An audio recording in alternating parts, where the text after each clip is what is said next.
3 comandamenti. Današnje bogoslužje nam predstavlja še eden odlomek izgovora na gori, ki ga najdemo v Matejevem evangeliju. V tem odlomku hoče Jezus pomagati svojim poslušalcem ponovno prebrati Mojzesovo postavo. To, kar je bilo rečeno v Stari zavezi, je bilo res? Da, bilo je res, a ni bilo vse.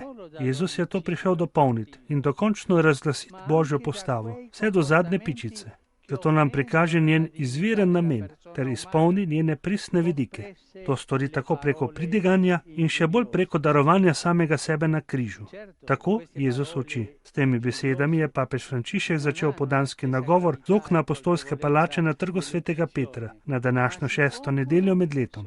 Po molitvi in blagoslovu ter pozdravih je papež Frančišek ponovno zatrdil: Ne pozabite, Non insultare. Nikar ne zmerjajte. Non guardare Ne glejte con cattivi occhi, con occhi di possesso, la donna del prossimo. s pokvarjenimi, s poželjivimi očmi ženo svojega bližnjega. E non giurare. In ne prisegajte. To so 3 stvari, o katerih Jezus govori in je z njim to zelo lahko izpolniti. V današnjem evangeliju gre Jezus skozi 3 vidike.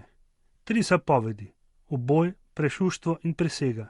Glede zapovedi ne ubijaj. On zatrdi, da je kršena ne samo ob dejanskem uboju, temveč že med obnašanjem, ki prizadene dostojanstvo človeške osebe, vključno s sramotilnimi besedami. Nikar ne zmerjajte. S tem nič ne pridobimo. Druga dopolnitev se nanaša na poročno zakonodajo. Prešuštvo je bilo mišljeno kot kršitev pravice do lastnine moškega nad žensko. Jezus pa gre nasprotno v korenino zla. Kakor se pride do uboja preko sramotenja, žalitev in zmerjanj, tako se pride do prešuštva preko namere poželeti neko žensko, ki ni lastna žena.